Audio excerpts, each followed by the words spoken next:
औज़ुबिल्लाहिमिनश्शैतानिर्रजीम बिस्मिल्लाहिर्रहमानिर्रहीम। अस्सलाम वालेकुम स्टूडेंट्स, उम्मीद करता हूँ सब लोग ठीक होंगे।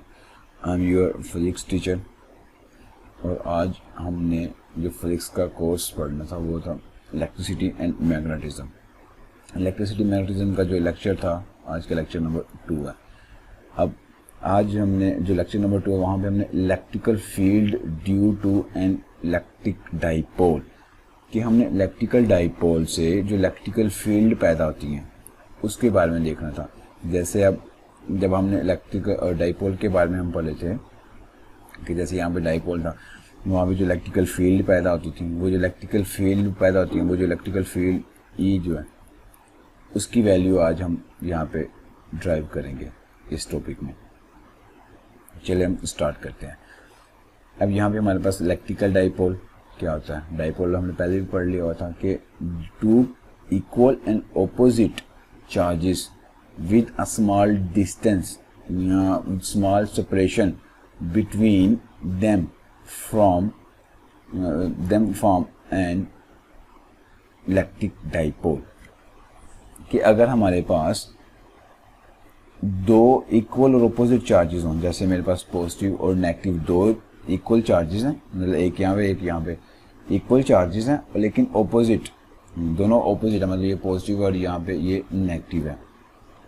यहाँ पे अभी जो फॉर्म बनती है उसे हम कहते हैं फॉर्म एंड इलेक्ट्रिक डाइपोल, इसे हम इलेक्ट्रिक डाइपोल कहेंगे। और इनके दरमियान जो कुछ डिस्टेंस होता है वो सेपरेशन होती है कुछ, उसे हम डी से डिनोट करते हैं। इनके दरमियान जो होगी ये इलेक्ट्रिक डाइपोल होगा। अब उसका प्रूफ देखते हैं, आगे इसकी मज़ीद डिटेल देखते हैं, इसकी डेरिवेशन देखते हैं। इसकी डेरिवेशन में क्या आएगा कि let a consider a dipole consist of positive charge है हमारे पास एंड नेगेटिव चार्ज है विद अ स्मॉल सेपरेशन या स्मॉल डिस्टेंस बिटवीन डी।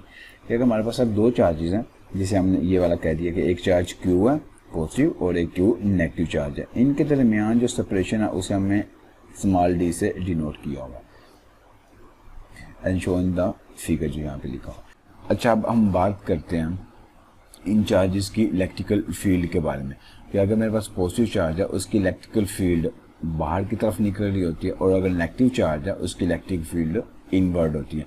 तो जब ये दोनों चार्जेस के दरमियान इलेक्ट्रिक डाइपोल बनता है, जो डाइपोल बनता है वहाँ पे जो इलेक्ट्रिकल फील्ड का क्या इफेक्ट होता है अब उसको हम देखते हैं। कि फ़र्ज़ करो कि मेरे पास एक ये पॉजिटिव चार्ज है और ये नेगेटिव चार्ज है, इनके दरमियान जो ये डाइपोल बनता है, अब यहाँ पे डाइपोल बनेगा, यहाँ पे इलेक्ट्रिकल फील्ड कैसे इलेक्ट्रिकल फील्ड बनती है उसके बारे में हम देखते हैं। कि अब मेरे पास ये पॉजिटिव चार्ज है, इसके गिर्द इलेक्ट्रिकल फील्ड का ऐसे एक रीजन सा बना हुआ है और इस तरह जो मेरे पास नेगेटिव चार्ज है उसके गिर्द भी इलेक्ट्रिकल फील्ड का एक रीजन बना हुआ है।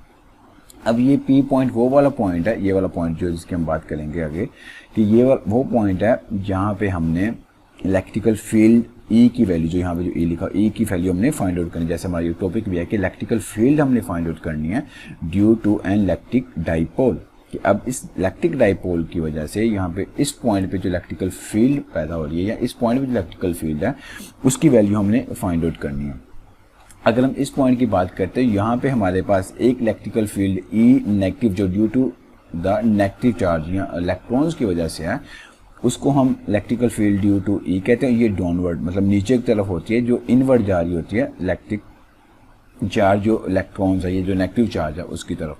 और जो यहाँ पे जो इलेक्ट्रिकल चार्ज पॉजिटिव चार्ज जो है उसकी वजह से जो इलेक्ट्रिकल फील्ड है उसे हम ई पॉजिटिव से डिनोट करते हैं और ये इलेक्ट्रिकल फील्ड जो वो बाहर की तरफ है आउटवर्ड है वो इसको हम ये वाला डिनोट करते हैं। जैसा कि इस डायग्राम में भी दिखाया गया है कि हमारे पास दो इलेक्ट्रिकल फील्ड है, एक यहाँ पे डाउनवर्ड शो करता है और एक यहाँ पे अपवर्ड शो करता है। ये एक्स एक्सिस पे है, सॉरी ये जो जी एक्सिस पे है कि ये जो फील्ड है वो इनवर्ड द नेगेटिव चार्ज जा रही होती है और ये वाली field outward the positive charge electrical field जा रही होती है। अच्छा, अब हम बात करते हैं इस जी एक्सिस की। अब ये जो हमारे पास जी एक्सिस है इसका दूसरा नाम डाइपोल एक्सिस भी कहेंगे। अब डाइपोल एक्सिस इसलिए कहते हैं क्योंकि यहाँ पे हमारे पास जो दो चार्जेस हैं जो पॉजिटिव और नेगेटिव चार्जेस है, अब इनमें हमारे पास एक डाइपोल क्रिएट होता है। अब ये जो डाइपोल क्रिएट होता है इसके इलेक्ट्रिकल फील्ड भी पैदा होती है। अब इस पॉइंट पे हमने ये देखना है कि क्या इलेक्ट्रिकल फील्ड पैदा होती है और उसकी वैल्यू हमने फाइंड आउट करनी है। अब हम नेक्स्ट देखते हैं कि the let us consider a point P on the Z axis. ये हमारे पास जो पॉइंट P है Z एक्सिस के ऊपर जो पॉइंट है कि from the symmetry the electrical field E eight the point P and also the field E electrical field due to the positive and electrical field due to the negative charge due to separate charges that make up the dipole must lie along the dipole axis। कि अब इन charges की वजह से जो dipole generate होता है, जो dipole पैदा होता है, वहाँ से इलेक्ट्रिकल फील्ड पैदा होगी। वो जो इलेक्ट्रिकल फील्ड की जो सिमेट्री होगी उसकी यहाँ पे वो बात कर रहा है कि the symmetry of the electrical field, वो हमने असल में फाइंड आउट करनी है। ई की वैल्यू हमने फाइंड आउट करनी है जो इलेक्ट्रिकल फील्ड है। अब उसके बाद नेक्स्ट हम देखते हैं कि now we apply the superposition principle of our electrical field, we find the magnitude E of the electrical field at the point P. कि अब हमने जो पॉइंट पी पे जो इलेक्ट्रिकल फील्ड है ई की वैल्यू हमने वो फाइंड आउट करनी है। और उसके लिए हम क्या करेंगे, ये जो electrical field due to positive charge और electrical field due to negative charge, इन दोनों को कर देंगे, एड अप कर देंगे। जैसे हमने यहाँ पे अभी स्टडी किया था कि जो इलेक्ट्रिकल फील्ड होंगी यहाँ पे एक पॉजिटिव नेगेटिव चार्जेस की तरफ डाउनवर्ड आएंगी और एक इलेक्ट्रिकल फील्ड जो पॉजिटिव चार्ज की वजह से है वो अपवर्ड जाएंगी, वो ऊपर तरफ जाएंगी। अब सुपरपोजिशन के जरिए इन दोनों को हम क्या कर देंगे, एड अप कर देंगे और हम ए की वैल्यू फाइंड आउट करेंगे। तो अब ए इज इक्वल टू हमारे पास क्या होगा, electrical field due to positive charge plus electrical field due to negative charge. अब इनको हम क्या कर देंगे, एड अप कर देंगे। अब उसके एड अप करने के लिए अब उसके बाद हम इसे एड अप कर देंगे।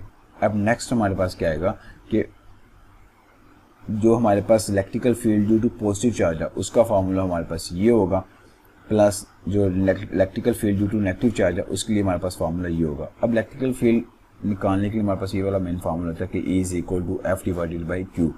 एफ हमारे पास जो हमने कूलम्स लॉ में पढ़ा था वो फार्मूला वो इसके इक्वल है, F is equal to K is equal to Q1 and Q2 and divided by R का स्क्वायर था हमारे पास। और यहाँ पे K जो है वो इस फैक्टर, ये जो हमारे पास कांस्टेंट है ये वाला फैक्टर, ये इसके इक्वल होता है। यहाँ पे अगर 1 लिखो, जैसे ये वाला फैक्टर लिखा हुआ, ये वाला फैक्टर हमारे पास K के इक्वल होता है।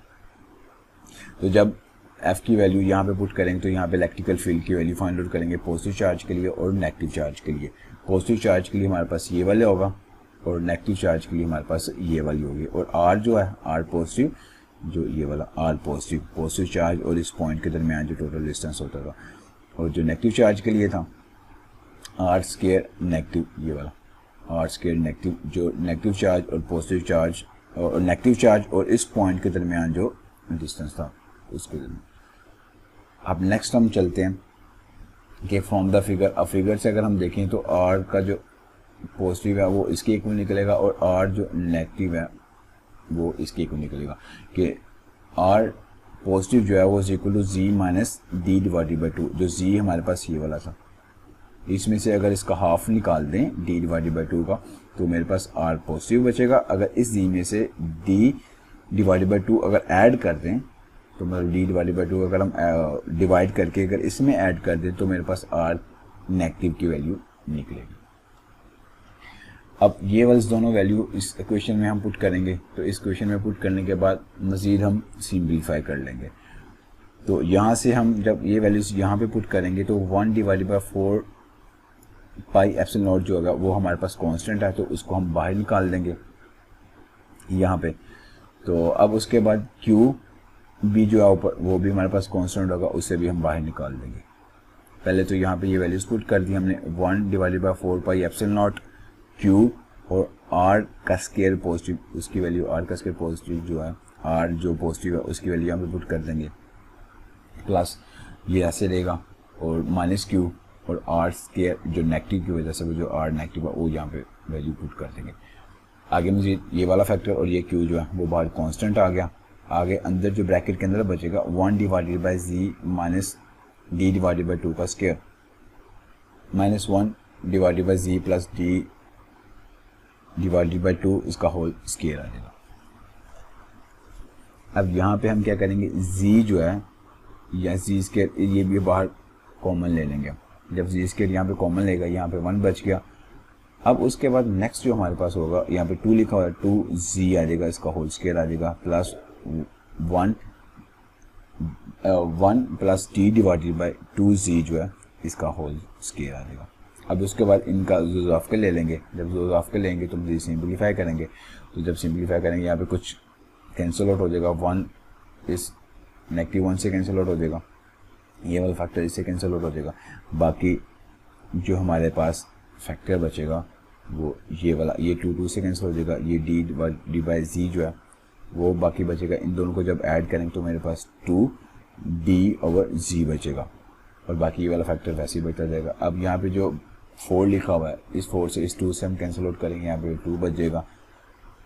अब नेक्स्ट हम क्या करेंगे कि यहाँ पे z स्केयर है तो ये z जो अब इससे नीचे आएगा बटे के नीचे, तो यहाँ पे z क्यूब हो जाएगा, बाकी सारा फैक्टर वैसे आ जाएगा, और d divided by 1 minus d divided by 2z इसका स्केयर, फिर बाकी ये इसका होल स्केयर आ जाएगा। अब नेक्स्ट हम देखते हैं कि d डिवाइडेड बाई 2z जो होता है ना, ये बहुत लेस 1 होता है, तो ये वाला जो फैक्टर होगा हम इसे इग्नोर कर देंगे, अब इसे निगलेक्ट कर देंगे। जब इसे हम इस फैक्टर को निगलेक्ट करेंगे तो हमारे पास QD बचेगा, बाकी 2 पाई एप्सिलॉन नॉट और z का क्यूब बचेगा। ये हमारे पास इलेक्ट्रिकल फील्ड अभी तक यहाँ हम पहुँच गए, जो हमने इलेक्ट्रिकल फील्ड निकालनी थी इस पॉइंट पे, इन दो चार्जेस की वजह से या इस डाइपोल की वजह से जो इलेक्ट्रिकल फील्ड बनती है वो हमने निकालनी थी। जो हमारा मेन टॉपिक भी था कि इलेक्ट्रिकल फील्ड हमने फाइंड आउट करनी थी due to the electric dipole, कि इलेक्ट्रिक डाइपोल की वजह से जो इलेक्ट्रिकल फील्ड पैदा होती है हमने वो चीज़ फाइंड आउट करनी थी। अब उसके बाद हम नेक्स्ट हम देखते हैं कि यहाँ पे 1 divided by 2 pi epsilon not, ये हमारे पास कॉन्स्टेंट वो लैदा हो जाएगा, और Q/D डिवाइडेड बाई z की 3। अब QD जो है वो हमारे पास होता है इलेक्ट्रिक डाइपोल, उसको हम P से डिनोट करते हैं। ये हमारे पास इलेक्ट्रिक डाइपोल होगा। आज का हमारा टॉपिक यहाँ तक लेगा, इंशाल्लाह नेक्स्ट हम लेक्चर नंबर 3 स्टार्ट करेंगे। और अभी किसी बच्चे को कोई भी पॉइंट नहीं समझ आया यहाँ से तो आप मुझसे पूछ सकते हैं किसी भी टाइम। और तब तक के लिए, नेक्स्ट लेक्चर तक के लिए अल्लाह हाफिज़, और दुआ में याद रखिएगा।